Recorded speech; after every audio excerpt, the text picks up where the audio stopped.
Guys, तब हमें ये भी पता चलता है कि एक्चुअली फ्राई अपने हस्बैंड को छोड़कर अब डिन के पीछे पीछे वापस आ गई है, क्योंकि उसे रियलाइज हुआ था कि उसने गलत इंसान को चूज किया है सिर्फ पैसे को अपनी प्रायोरिटी बनाकर। और अब वो डिन से कहती है कि मुझे एक चांस और दे दो प्लीज, लेकिन डिन उसे माफ करने के लिए बिल्कुल भी रेडी नहीं था। वो उसे लाल झंडी दिखाता हुआ कहता है कि अगर तुमने यहाँ रहना है तो रहो, मैं यहाँ से जा रहा हूँ। अब वो जैसे ही बाकी वर्कर्स के पास पहुंचता है तो उसे पता चलता है कि बुसाबा वहां से मिसिंग हो गई है। उसे शक हो गया था कि बुसाबा ने उसे और फ्राई को देखकर कुछ मिसअंडरस्टैंड किया है। जबकि पीछे फ्राई को दिखाते हैं, वो प्लेट में से वही रिंग देख लेती है जो कि डिन की खानदानी रिंग थी। उसने कभी प्रपोज करते हुए वो रिंग फ्राई को भी दी थी और वो उस पर अपना हक समझते हुए उसे अपने साथ ले जाती है। लेकिन इससे पहले कि वो वहाँ से जाती, बुसाबा को कुछ ख्याल आने लगता है। वो खुद वहाँ पहुँच जाती है। वो चाहती थी कि जिस तरह से एक दफा सारन को उसने दिन में तारे दिखाए थे, इसी तरह से वो फ्राई की भी क्लास ले। लेकिन वो जैसे ही वहाँ पहुँचती है तो उसके बोलने के अंदाज से फ्राई को फौरन से पता चल जाता है कि ये डिन को बॉस या सर कुछ भी नहीं कह रही। इसका मतलब है कि वो उसे एक आम सा वर्कर समझती है। वो उसकी ये बात सुनकर बहुत ज्यादा हंसती है। उसे समझ आ गई थी कि डिन ने इससे झूठ बोला है। लेकिन इससे पहले कि वो डिन का राज उस पर खोलती, वहाँ पर दूसरे वर्कर्स पहुँच जाते हैं जो एक बहाने से बुसाबा को वहाँ से ले जाते हैं ताकि उन दोनों का आपस में इंटरेक्शन ना हो। जबकि डिन एक दफा सैड होकर जंगल में चला गया था। थोड़ी देर बाद वो गुस्से में भरा हुआ वापस आता है। जब देखता है कि रिंग अपनी जगह पर नहीं है तो उसे समझ आ गई थी कि यह सब फ्राई की चाल है। वो तुरंत ही रिंग लेने के लिए उसके दिए हुए एड्रेस पर जाने लगता है और वहां से उसे जाता हुआ हमारी बुसाबा भी देख लेती है, जिसे देखकर एकदम रियलाइज होने लगता है कि शायद उसे उसका पीछा करना चाहिए। बुसाबा के फोन में वो ऐप था जिसके थ्रू उसे डिन की लोकेशन हर टाइम पर पता चलती रहती है। वो उसी लोकेशन के थ्रू उसका पीछा करने लगती है। अब वो जाती है तो पता चलता है कि वो एक होटल में पहुंचा हुआ है जहाँ पर फ्राई अपने हस्बैंड से नाराज होकर स्टे कर रही थी। अब बुसाबा अकेली ही उसके पीछे पीछे जाती है। वो देखती है कि वो फ्राई के कमरे के बाहर खड़ा है। वो आते ही उसे किस कर लेती है। डिन को उसकी ये सारी हरकतें मीन लग रही थी, लेकिन ये सारा कुछ उसे बर्दाश्त करना था क्योंकि उसे बुसाबा की रिंग वापस चाहिए थी। लेकिन ये सब देखकर बुसाबा को ऐसा लगा था कि डिन उससे बेवफाई कर रहा है और अब होटल के एक कमरे में अपनी एक्स से मिलने के लिए गया हुआ है। उधर डिन अंदर जाकर कहता है कि उस रिंग की मेरी लाइफ में बहुत इंपॉर्टेंस है और उसके थ्रू मैंने अपनी गर्लफ्रेंड को प्रपोज करना है। और जहाँ तक मैं तुम्हारी बात करूँ तो तुम मुझे छोड़कर चली गई थी। मैंने बहुत मुश्किल से तुम्हें ओवरकम किया है, लेकिन अब मेरे दिल में तुम्हारी कोई जगह नहीं। यहाँ पर फ्राई एक बुरी हरकत भी करती है और उससे कहती है कि आकर खुद रिंग ले लो। यहाँ पर डिन उसे उठाकर उल्टा कर झूले देता है तो रिंग खुद ही बाहर गिर जाती है। अब डिन तो वहाँ से निकल चुका था, लेकिन उसे ये नहीं पता था कि ये सारा कुछ उसकी गर्लफ्रेंड ने देखा है और उसने मिसअंडरस्टैंड कर लिया है। बुसाबा बहुत रो रही थी। उसे लग रहा था कि किन के बाद उसने दूसरी दफा धोखा खाया है। डिन ने देखा था कि बुसाबा अपने घर पर नहीं है। वो वही ऐप के थ्रू से तलाश करने की कोशिश करता है तो पता चलता है कि उसने वो एप्लीकेशन अपने फोन से डिलीट कर दिया। अब बुसाबा का कोई अता पता नहीं था। वो फूफा के पास परेशान होकर जाता है। फूफा उससे कहता है कि तुम जल्दी से जल्दी उसे अपनी रियलिटी बता दो। लेकिन डिन का कहना था अगर इस वक्त ये दोनों बातें एक साथ उस पर बम की तरह फोड़ी तो वो मुझ पर और भी गुस्सा करेगी, मुझे बिल्कुल छोड़कर चली जाएगी। लेकिन फूफा उससे कहने लगता है कि इस वक्त तुम प्यार के चक्रों में बहुत बुरे फंस चुके हो। अब नेक्स्ट मॉर्निंग डिन फौरन से आंग की शॉप पर जाता है और उससे बुसाबा के बारे में पूछने लगता है। लेकिन आंग भी उस पर चिल्लाती है, बहुत गुस्सा करती है कि तुमने मेरी फ्रेंड को हर्ट किया है, मैं उसकी साइड पर हूँ और मुझे नहीं पता कि वो कहाँ है।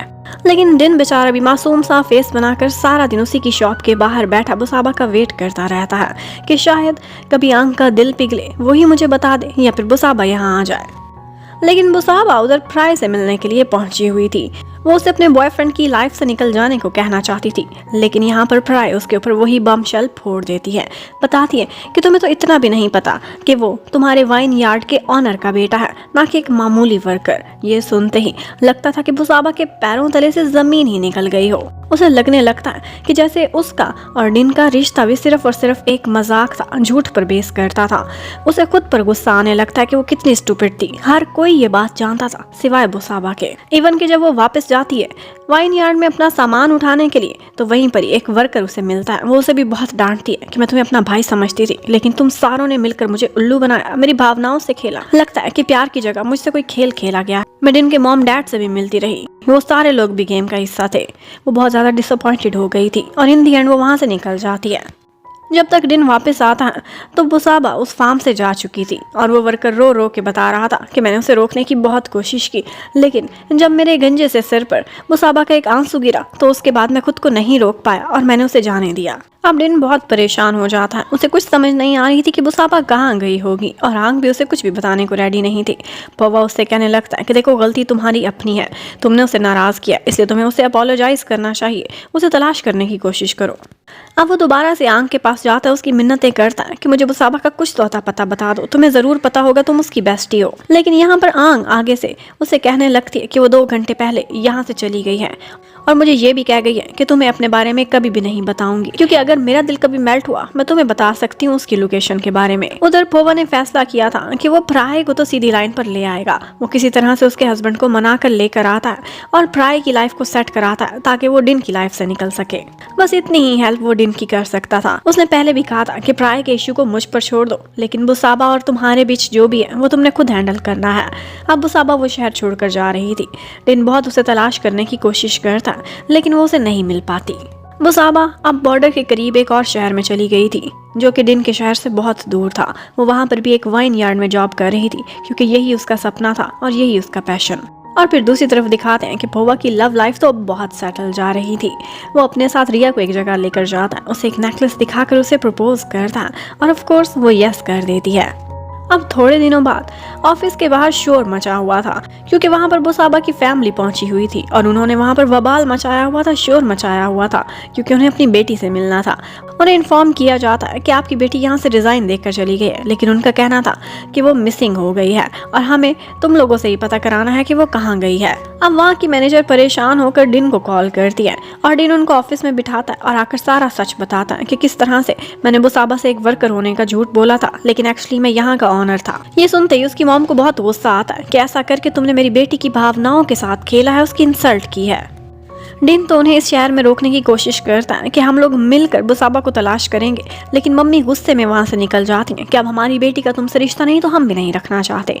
लेकिन किसी तरह से फोवा और रिया दोनों उनको रोकते हैं और प्यार से मनाते हैं कि आप प्लीज़ यहाँ स्टे करें 2-4 दिन।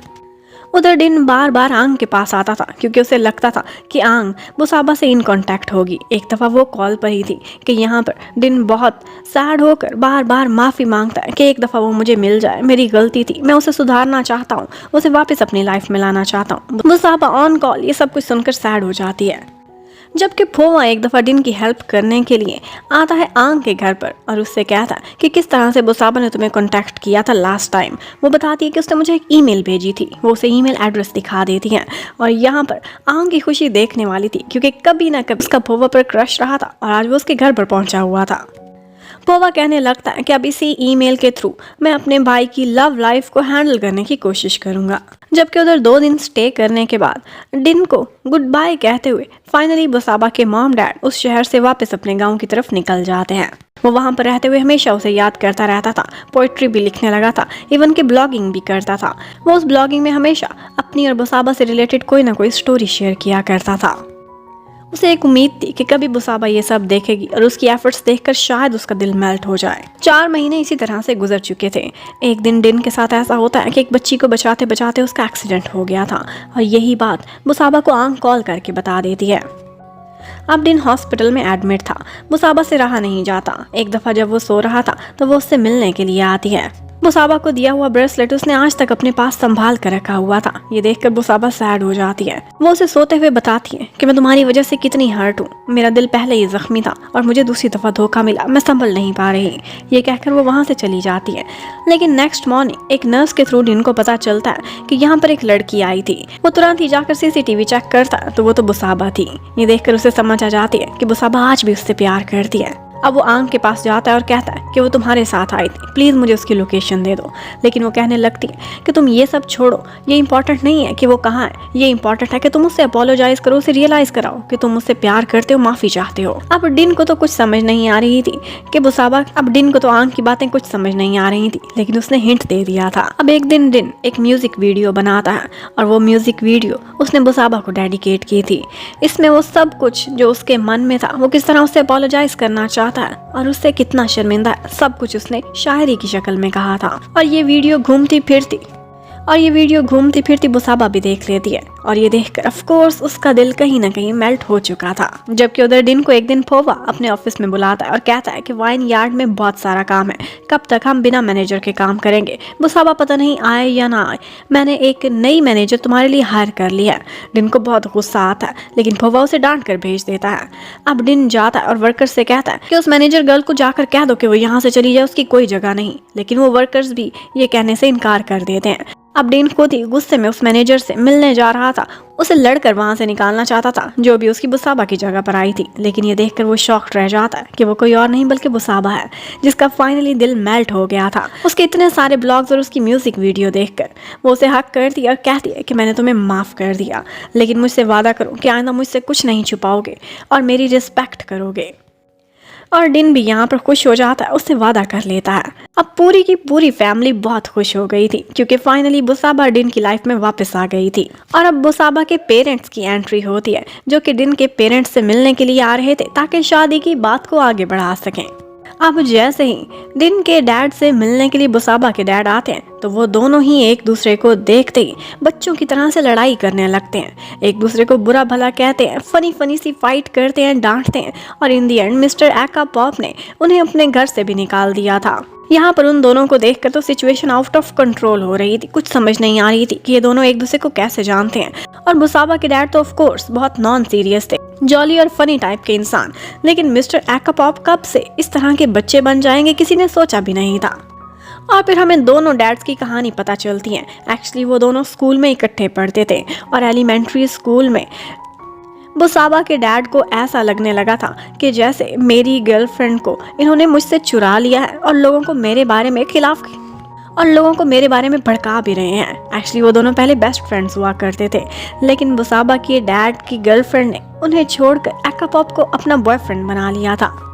मिस्टर एक्का पॉप का कहना था कि मैं ज़्यादा हैंडसम हूँ इसलिए ऐसा हुआ था, लेकिन बुसाबा के डैड का कहना था कि नहीं, उसने जानबूझकर मेरी गर्लफ्रेंड को चुराया था, अब वो मेरा दुश्मन है और मैं उसके घर अपनी बेटी की शादी कभी नहीं होने दूंगा। वो दोनों जब भी एक दूसरे को देखते थे उनकी आंखों में खून उतर आता था और स्कूल की दुश्मनी वो आज तक नहीं भुला पाए थे। ये देखकर डिन और बुसाबा सैड हो जाते हैं कि अब हमारा क्या बनेगा। यहाँ पर डिन के बुसाबा अपने डैड के पास जाकर कहती है कि डैड मैं तो प्रेग्नेंट हूँ और डिन इस बच्चे का बाप है, चलें कोई बात नहीं, आप तो मेरी शादी वहाँ होने नहीं देंगे, खैर है मेरा बच्चा बेचारा बगैर बाप के जी लेगा। अब ये सुनकर डैड इमोशनल हो जाते हैं और कहने लगते हैं कि नहीं, मैं अपने होने वाले नवासे से बहुत प्यार करता हूँ और ठीक है उसकी खातिर मैं एक्का पॉप के घर में भी रिश्ता करने को तैयार हूँ। जबकि उधर डिन भी अपने डैड को जाकर यही कहता है और फिर बोलने लगते हैं मैं अपने होने वाले बच्चे के बगैर रह लूंगा लेकिन मैं अपने डैड के बगैर नहीं रह सकता, जाने दें आपका होने वाला पोता और मेरा होने वाला बच्चा बुसाबा के साथ ही चला जाए। ये सुनकर तो डैड इमोशनल हो जाते हैं और साथ ही साथ मम्मी भी उन्हें डिन का बचपन याद दिलाने लगती हैं। वो जल्दी से जल्दी अपने होने वाले पोते को देखना चाहते थे तो तुरंत ही शादी के लिए यस कर देते हैं और फिर फाइनली सबकी खुशी के साथ साथ उनकी शादी हो जाती है एक वाइन यार्ड में। और उसके बाद डिन अपने उसी ट्रैक्टर पर बिठाकर बुसाबा को ले जाता है जहाँ से उनकी लव स्टोरी शुरू हुई थी और डिन ने बुसाबा को ट्रैक्टर चलाना सिखाया था। अब वो दोनों हंसी खुशी खड़े हुए थे और इसी के साथ ही इस लव स्टोरी की एंडिंग हो जाती है। Thank you for watching, bye bye.